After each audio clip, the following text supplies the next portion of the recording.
જોઈ રહ્યા છો વીટીવી ન્યૂઝ। આપની સાથે હું છું તોરલ। સમાચાર વિસ્તારથી જોઈશું। અમરેલીના લાઠીમાં ભારત વિકસિત યાત્રામાં હોબાળો થયો। વિકસિત યાત્રામાં સાંસદ અને ધારાસભ્ય લોકોના રોષનો ભોગ બન્યા છે। સાંસદ નારણ કાછડિયા અને ધારાસભ્ય જનક તળાવિયાનો લોકોએ ઉધડો લીધો હતો।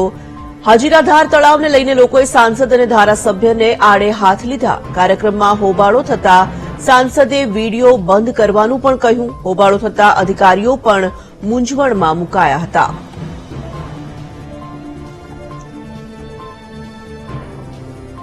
અમરેલીના લાઠીમાં ભારત વિકસિત યાત્રાનું આયોજન કરવામાં આવ્યું હતું, પરંતુ આ ભારત વિકસિત યાત્રામાં હોબાળાના સમાચાર સામે આવી રહ્યા છે। સાંસદ અને ધારાસભ્ય લોકોના રોષનો ભોગ બન્યા હતા। સાંસદ નારણ કાછડિયાનો લોકોએ ઉધડો લીધો હતો। હજીરાધાર તળાવને લઈને આ સમગ્ર હોબાળો થયો હોવાની પણ જાણકારી સામે આવી રહી છે। કાર્યક્રમમાં હોબાળો થતા ફોન બંધ કરી દેવાની પણ ધમકી આપવામાં આવી હતી। અમરેલીના લાઠીમાં ભારત વિકસિત યાત્રાનું આયોજન અને સાંસદ અને ધારાસભ્ય લોકોના રોષનો ભોગ બનતા આ સમગ્ર મામલો જે છે તે સામે આવી રહ્યો છે। લોકો પહોંચ્યા હતા અને સાંસદ અને ધારાસભ્યનો ઉધડો લીધો હતો।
સંવાદદાતા દિલીપ જીરુકા પાસેથી સમગ્ર મામલે વધુ વિગતો પ્રાપ્ત કરીશું। દિલીપ, અમરેલીના લાઠીથી જે આ વિડીયો સામે આવી રહ્યો છે, લોકોનો આક્રોશ હવે ચરમ સપાટીએ હોય તેવું લાગી રહ્યું છે। સાંસદ અને ધારાસભ્યને આડે હાથ લેતા લોકો જોઈ શકાય છે વિડીયોમાં।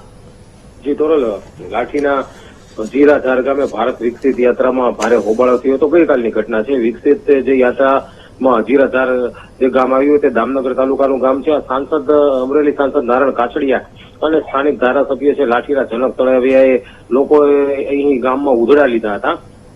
અહીંયા હજીરાધાર નજીકના તળાવ તોડવાને લઈ સ્થાનિકોમાં ભારે રોષ હતો। અહીં તળાવ તોડવા બાબતે સાંસદ અને ધારાસભ્ય સહિતના અહીં જે સ્થાનિક છે સ્થાનિકોએ ઘેરી વળ્યા હતા। આ ભારત વિકસિત યાત્રા સંદર્ભે યોજેલ કાર્યક્રમમાં સ્થાનિકોએ સાંસદ તથા ધારાસભ્ય સામે ભારે રોષ ઠાલવ્યો હતો। ત્યારે સ્થાનિક ધારાસભ્ય જનક તળાવિયા જે છે લાઠી દામનગરના ધારાસભ્ય છે તેમને પણ આ સ્થાનિકોએ આડે હાથ લીધા હતા। ત્યારે હોબાળો મચતા સાંસદે વિડીયો બંધ કરવાનું કીધું હતું। હાલ આ ભારત વિકસિત યાત્રામાં દેખાડો થતા તંત્રના બાબુઓ પણ એ ખૂબ મૂંઝાયા હતા। જી તોરલ।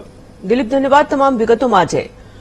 તો જે રીતે આ વિડીયો સામે આવી રહ્યો છે, ભારત વિકસિત યાત્રાનું આયોજન જે કરવામાં આવ્યું હતું અમરેલીના લાઠીમાં આ યાત્રાનું આયોજન હતું અને આ યાત્રા દરમિયાન ગ્રામજનો પહોંચ્યા હતા। સાંસદ અને ધારાસભ્યની સામે આક્રોશ વ્યક્ત કર્યો હતો। ગામ નજીક જે તળાવ બનાવવામાં આવ્યું હતું તેને તોડવામાં આવતા આ સમગ્ર મામલો સામે આવ્યો અને સ્થાનિકો દ્વારા ગ્રામજનો દ્વારા તેને લઈને વિરોધ પણ કરવામાં આવ્યો હતો। સાંસદ અને ધારાસભ્યને આ સમગ્ર પ્રશ્નને લઈને રજૂઆત પણ કરવામાં આવી અને ગ્રામજનો ઉગ્ર પણ બન્યા હતા। આ સમગ્ર મામલો જ્યારે સામે આવ્યો અને હોબાળો થયો ત્યારે સાંસદ અને ધારાસભ્ય દ્વારા લોકોને વિડીયો ન બનાવવા માટે, મોબાઈલ બંધ કરી દેવા માટે પણ કહેવામાં આવ્યું હતું, પરંતુ છતાં પણ આ વિડીયો સામે આવી રહ્યો છે। ભારત વિકસિત યાત્રામાં લોકો દ્વારા જ વિરોધ પ્રદર્શન કરવામાં આવ્યો અને તે વિરોધ વ્યક્ત કરતા લોકોના જે આક્રોશ છે તેનો ભોગ ધારાસભ્ય અને સાંસદ સભ્ય જ્યારે બન્યા છે તેનો વિડીયો સામે આવ્યો છે। તો જનતા હવે સવાલ પૂછી રહી છે જનપ્રતિનિધિને, પોતાના પ્રશ્નોનું નિરાકરણ આખરે શા માટે નથી આવતું તે સવાલ ગ્રામજનો હવે પૂછી રહ્યા છે અને લોકોનો આક્રોશ પણ ક્યાંક ને ક્યાંક સામે આવી રહ્યો છે।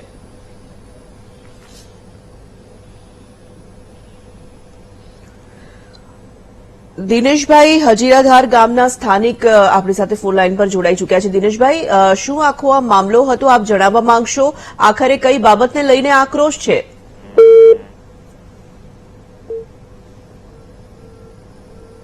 સંપર્ક કપાઈ રહ્યો છે દિનેશભાઈ સાથેનો, પરંતુ ફરી એક વખત આ મામલો આપને જણાવીશું. હજીરાધાર તળાવને લઈને લોકોનો આક્રોશ જોવા મળ્યો હતો. ભારત વિકસિત યાત્રા દરમિયાન લોકો પહોંચ્યા હતા અને ધારાસભ્ય અને સંસદ સભ્યની સામે પોતાનો વિરોધ વ્યક્ત કર્યો હતો. પોતાની વાત રજૂ કરતી વખતે ગ્રામજનો ઉગ્ર પણ બન્યા હતા. ધારાસભ્ય અને સંસદ સભ્યને તેઓ ઘેરી વળ્યા હતા અને પોતાનો રોષ વ્યક્ત કરતા આ વીડિયોમાં જોઈ શકાય છે.